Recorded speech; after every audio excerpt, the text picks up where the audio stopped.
Okay, number one, we're going to start with a split EP, and it is one of my favorite bands from the Netherlands, Throwing Bricks. They're a post-metal, hardcore, sludge type band, basically music as trauma therapy.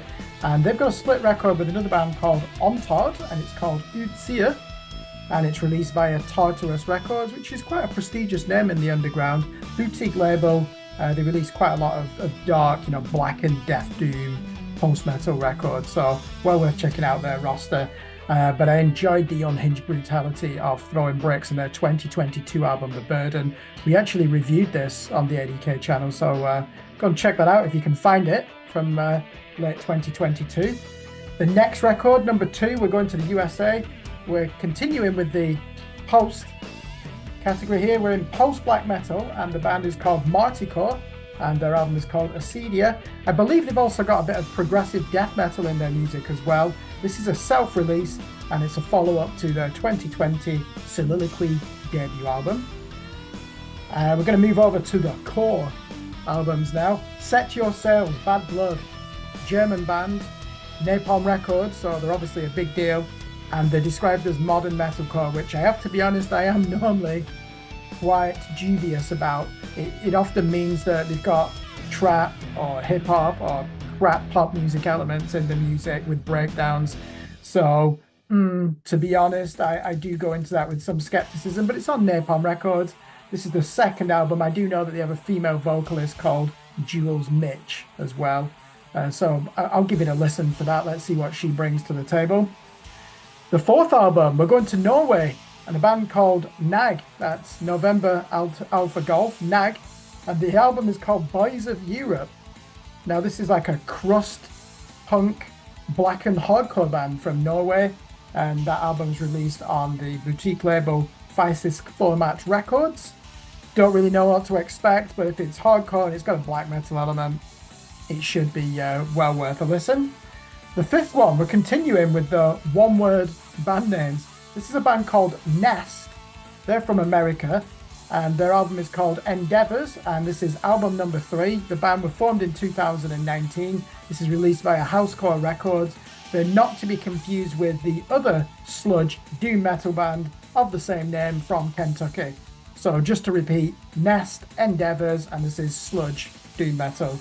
Okay, number 6, this is a band I'm familiar with, German thrash metal, and they're also signed to Metal Blade Records. The band is Vulture, and this is the album Sentinels. I reviewed their 2021 Dealing Death album for our sister organisation Scream Bash Repeat. Black and thrash with a bit of pump from the golden heavy metal era of the early 80s. Not entirely serious, quite tongue-in-cheek at moments. Enjoyable music though, a bit like Venom, but with the guitar tone maybe of early Voivod and Slayer. Next one after this. Now, this is an album that Dave and I and Andy, we've reviewed the first single. This is the French extreme metal band Benighted with their album Ekbom. Signed to Season of Mist. So these are a big name in the underground. You'll see them on the European festival circuit. Let's be open-minded about this, okay? We didn't really like the lead single, Scars. There was just too much going on. It was basically just like Lorna Shore, but multiplied by a million. This is a band that have been around for a long time, though. We're talking late 90s.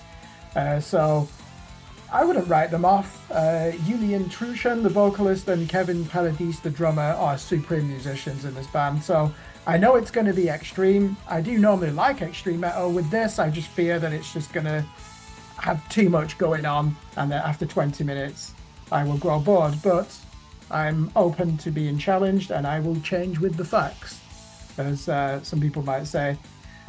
The 8th album, another one-word name for a band, Exist. And this is a prog metal band signed to Prosthetic Records. It's album number 4. They're from Baltimore, and this record is called Hijacking the Zeitgeist. Prog metal, count me in.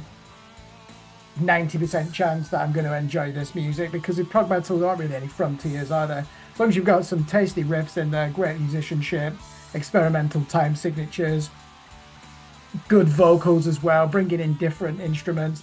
Important that there's a mix between harsh and clean vocals as well. Prog metal I can listen to all day. So Prosthetic Records as well, one of the best record labels out there, isn't it? The ninth album, album number 9 from the band Tyr. That's Tango Yankee Romeo. And they describe the music as Viking metal. They're from the Faroe Islands, and the record is called Battle Ballads. I'll give it a listen. I think we had a debate about this on the A.D.K channel. Is Viking metal even a thing, other than the image? If you take away that image, is there such thing as Viking metal? I couldn't really answer it, to be honest. I'll give this a listen. At least it's something different rather than listening to 9 death metal albums in 1 week. And then I always like to finish on one of the bigger bands, and in this case, one of my favourite contemporary artists, and it's the Australian progressive metal band Northlane, and they have an EP coming out called Mirror's Edge. That 2022 Obsidian album is one of the best prog metal gent albums of the last 10 years for me. Really changed my perspective on metalcore. I'd started to think that there's no point listening to this music anymore, and then they came rushing back in 2022. Go out and listen to that album, Obsidian.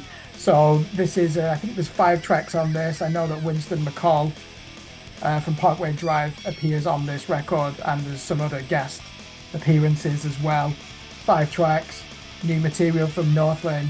You can't go wrong.